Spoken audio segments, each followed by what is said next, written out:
Broadcasting from Detroit's Cass Corridor, it's the Metro on WDET. I'm Tia Graham. And I'm Robin Vincent. Today on the program, public radio is America's open mic, and it's under attack. That means millions of people could lose news, truth, and trust. Plus, from the hush of hot flashes to the comedic truths of midlife, Satori Shakur is transforming menopause from secret burden to shared laughter. Also, longevity favors women. But why? Science points to riskier behaviors and skipped doctor visits among men. This June, Men's Health Month urges men to reclaim those lost years. And Detroit sued landlords who collectively owned hundreds of neglected properties. The city claimed exploitation, but then quietly dropped those lawsuits. We'll ask why. But first, public radio has long been a steady voice in America. During war and upheaval, moments of joy and grief, it's provided clarity and truth. Now, this voice, one that both reflects and drives the national conversation, is imperiled. That's because President Trump is taking direct aim at NPR and PBS, threatening to pull a $1 billion lifeline from America's public airwaves. Trump claims public media is biased, and he wants Congress to eliminate $1.1 billion in federal support. A vote on that is likely to happen in Congress this week. Now, free speech advocates say the stakes are high. Radio is the most democratic and accessible medium. Without it, millions could lose critical news, emergency alerts, and their voice in public affairs. Experts warn this mirrors a slow erosion of press freedom that's played out abroad. In Hungary, gradual defunding and government control hollowed out independent media. Today, over 80% of Hungarian press supports the government. In Turkey, post-coup government purges closed 131 media outlets and jailed journalists. In Venezuela, the shutdown of RCTV silenced critical reporting and stifled democracy. Our next guest says when public media suffers, democracy suffers too. Victor Pickard is a media scholar at the University of Pennsylvania. Professor Pickard, welcome to the program. Thanks for having me, Robin. So, the public radio most of us are familiar with, NPR, launched in 1970, but public radio has roots stretching back to the 1920s. That was when universities and community groups were airing non-commercial broadcasts of lectures, music, and educational content. Professor Pickard, why was public media created, and what's important about it today? Thanks, Robin. That's an excellent question to start out with, because I think that sort of prehistory is critical for us to understand both why we created public media in the first place and what has happened to it over the decades, why it looks different compared to many countries around the world.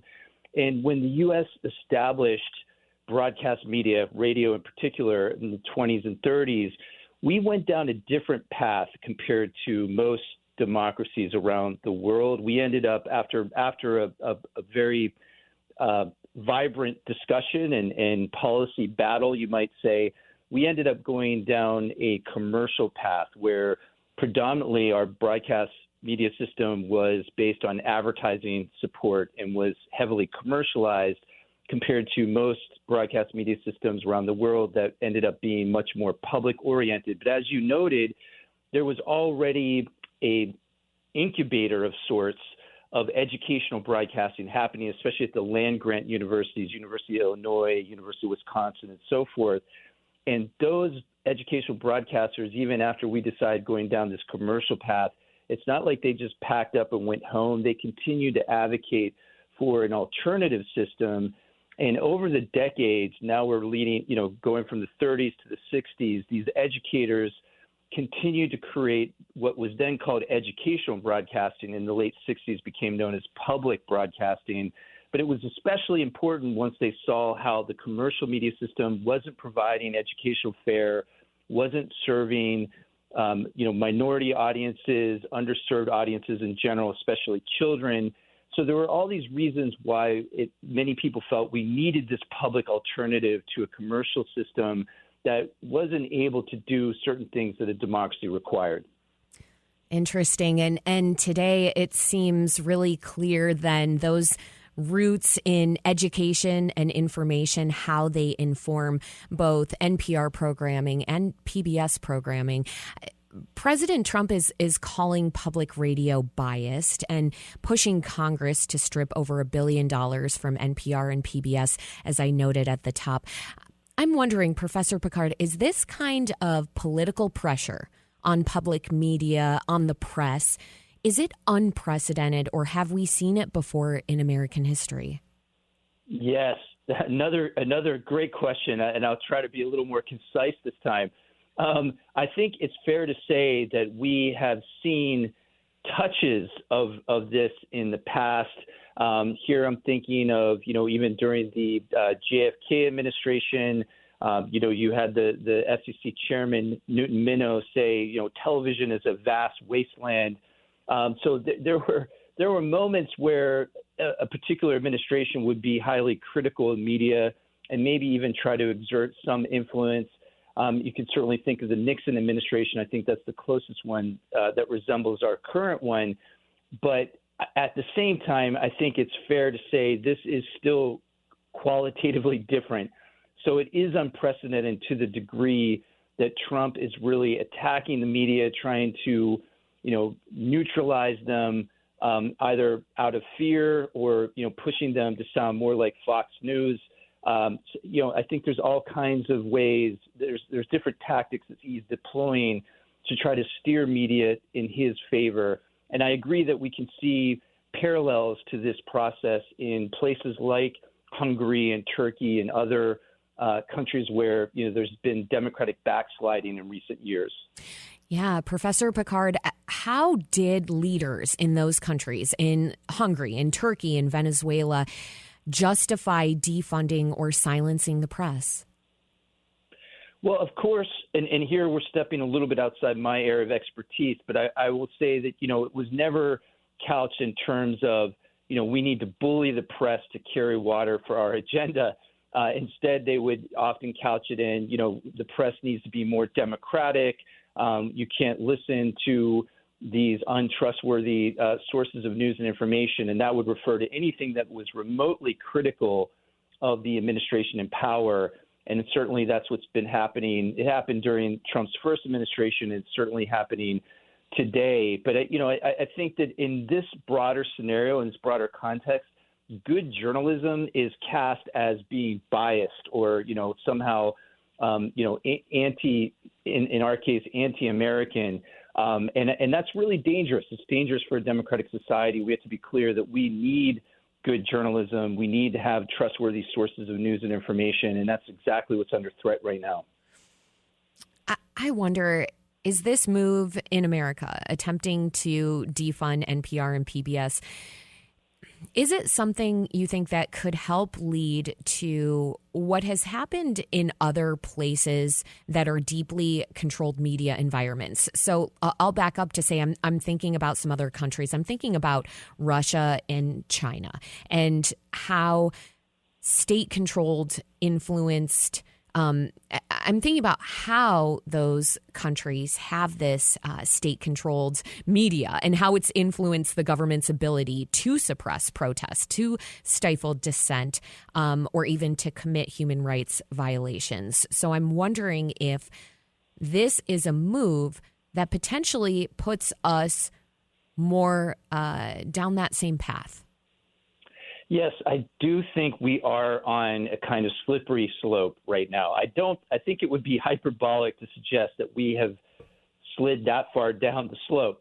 But certainly, these are the early signs. We should take these as warning signs that, we're losing an independent press. And I think, as you suggested earlier, what these attacks against our public media are really part of this larger attack on all of our media. I mean, we're seeing, especially around some of the major networks, if we think of what's been happening with ABC and CBS recently, Trump and his allies are deploying a concerted attack on all of our media institutions and really want to neuter their ability to not just be critical of the current administration, but even just report on what's actually happening on the ground. I think we're seeing that right now with what's happening with the protests in Los Angeles. And there's just a proliferation of mis and disinformation being amplified through all of our social media, which makes the role of public media ever so vital. And I think, we do need to look at this broader picture of what's happening to much of our public sector, to many of our civil institutions, civic institutions.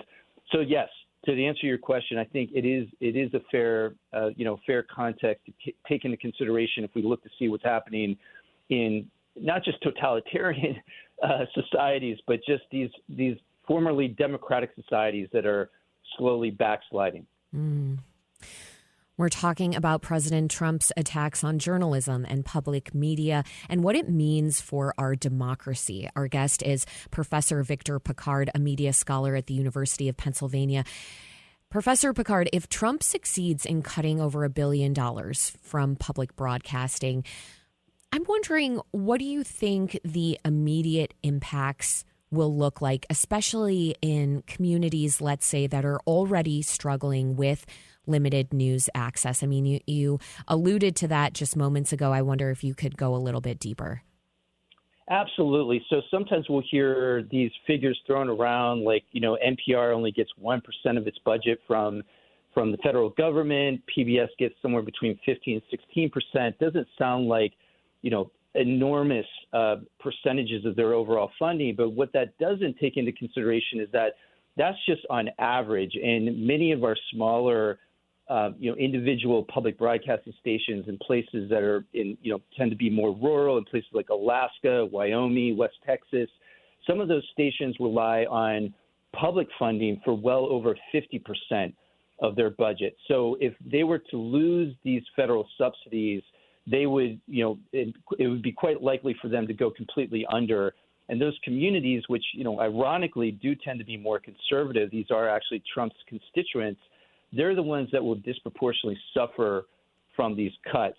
And when we're talking about suffering, I mean, in many cases, these communities don't have access to any other sources of local news and information. They're basically news deserts.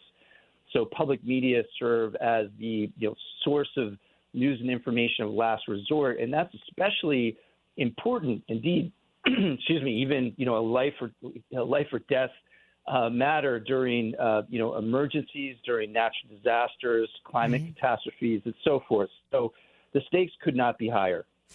If we could, Professor Pickard, I want to zoom in a little more on radio for a moment. Something that we like to say here on WDET is that radio is the most democratic form of media. I said it at the top. I wonder if you could explain to us from your perch why radio is seen as such a uniquely democratic form of media.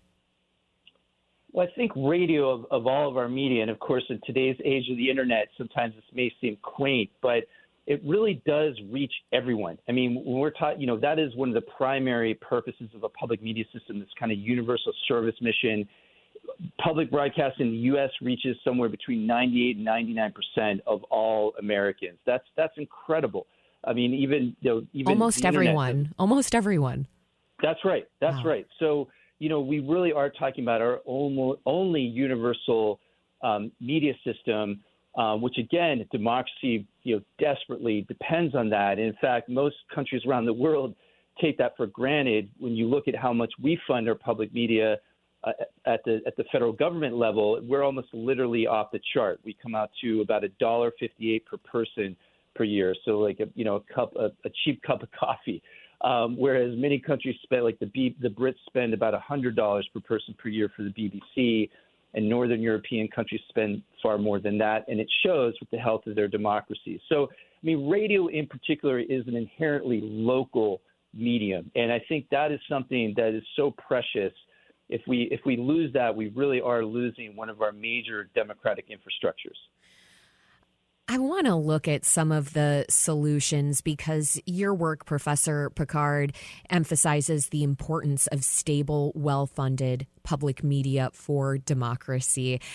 How could the U.S. better protect public media from political interference in the future?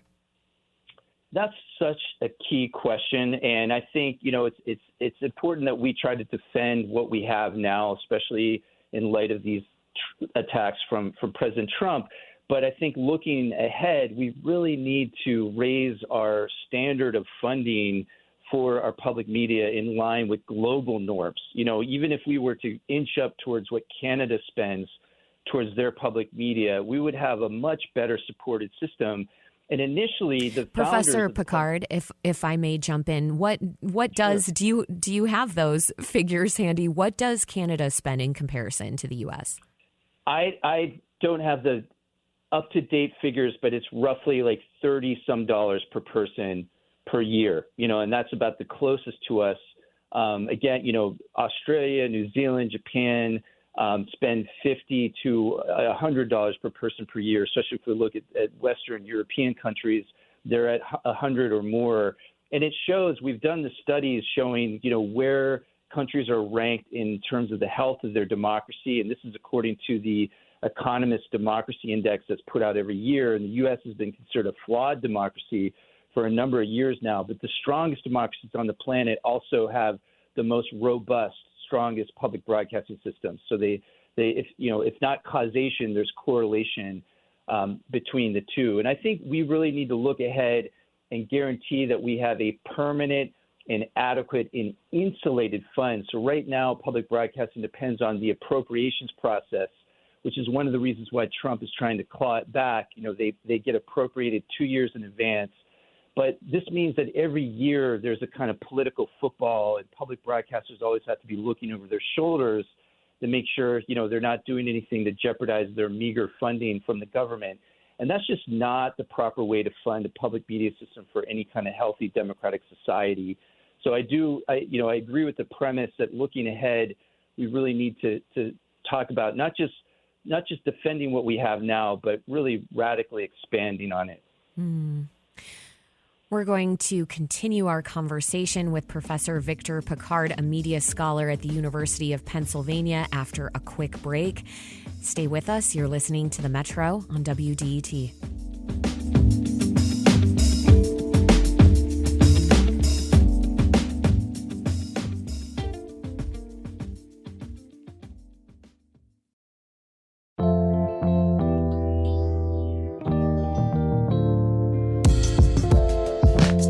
Welcome back to the Metro on WDET. I'm Robin Vincent. We're talking about President Trump's attacks on journalism and public media and what it means for our democracy and our access to information. Our guest is Professor Victor Picard, a media scholar at the University of Pennsylvania. Now, Professor Picard, in your book, Democracy Without Journalism, that has a question mark after the word journalism, you argue for a publicly funded news system. And I think that's something that's important for listeners to think about and understand. So what would that look like in practice, and how could it ensure independence from political influence? Yeah, so I think one of the things we have to take into consideration right away is that we are dealing with these rapidly expanding news deserts across the country. We now have tens of millions of Americans living in areas that lack access to any local news media whatsoever. And given that problem, and given the fact that the market will not solve this problem, I mean, we've been trying now for almost 2 decades to come up with a new business model or some kind of technological fix to the journalism crisis. And now it's glaringly apparent that that's just not going to happen. It's going to require some kind of policy intervention. We already have, as we were discussing earlier, this public infrastructure in place known as our public broadcasting system that does reach all members of society. And so what I advocate for in my book is to really try to build on our already existing public systems and ensure that all communities, that means every town, every community across the country, has access to a baseline level of news and information that is publicly, and that means federally guaranteed, but actually publicly owned and controlled, so controlled by local communities themselves, to really insulate them from any kind of, state meddling, so that we don't see any kind of government capture of our public media. And there are ways to do this. I go into great detail in my book for anyone who really wants to wonk out on it. But suffice it to say, it entails local media bureaus that provide independent oversight. We could have people elected to these bureaus, or they could be randomly selected like we do for jury duty. There are all kinds of different methods of making sure that these new anchor institutions remain independent and democratic and, again, publicly owned and controlled. I'm wondering, Professor Picard, did you look to examples in other places? I'm fairly certain that you did in other countries where similar models are working. Sure. I mean, one model I always trot out, and this is sort of on the spectrum towards what I'm describing, though not fully there, but the BBC has this program called the Local Democracy Reporter Service, and they are allocating now 165 reporters around the country to focus on areas where there are already news deserts. There's no local journalism happening. And so they provide this kind of local reporting as a service that then goes into what's essentially the public domain. So anyone can use, even private commercially run news organizations can essentially steal that news and information for their own news production. And, that's something that I have in mind, except, again, I would want to make sure that the local communities are have a lot of control over that. I'll give you one other example. There's an interesting case study here in Pennsylvania, actually in sort of eastern central Pennsylvania in Lancaster County, with the station WITF that recently merged with the local regional newspaper.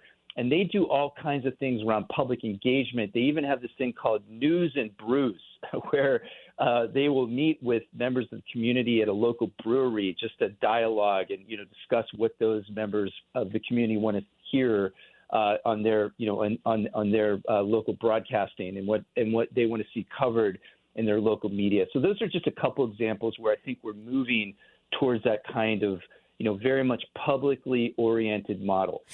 But is there a risk of a model like that going wrong and somehow turning into government-controlled media? There's always a risk. There's always, we always have to be very concerned about that scenario. But I think what I'm describing, and indeed what many democratic countries around the world have been able to do, is that if you create enough safeguards, structural safeguards, it really makes sure that we don't have state media, but that we actually have public media. It's a real important distinction. And then even further, what I'm describing is devolving everything down to the local level. So it's going to be, if the money is guaranteed, if it's in an independent trust that's then allocated to the states, that's then further allocated to local communities, I think that really helps minimize any kind of potential for, top-down control. This system has to be absolutely ideologically content neutral. So, we have to make sure that people in power don't have control over the levers.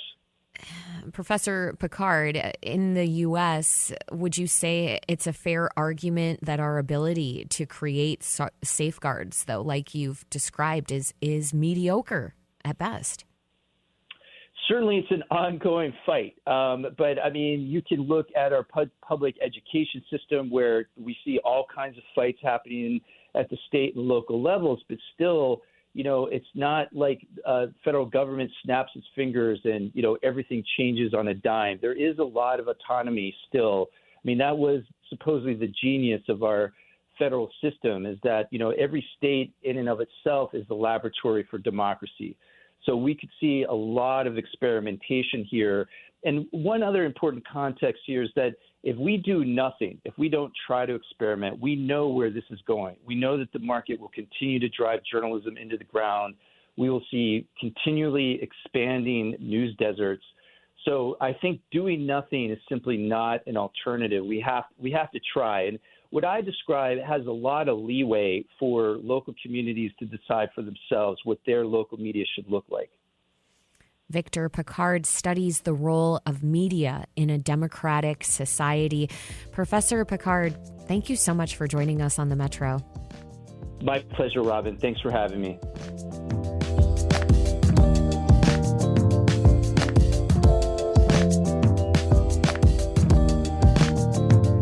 We'll be right back on the Metro. Stay with us.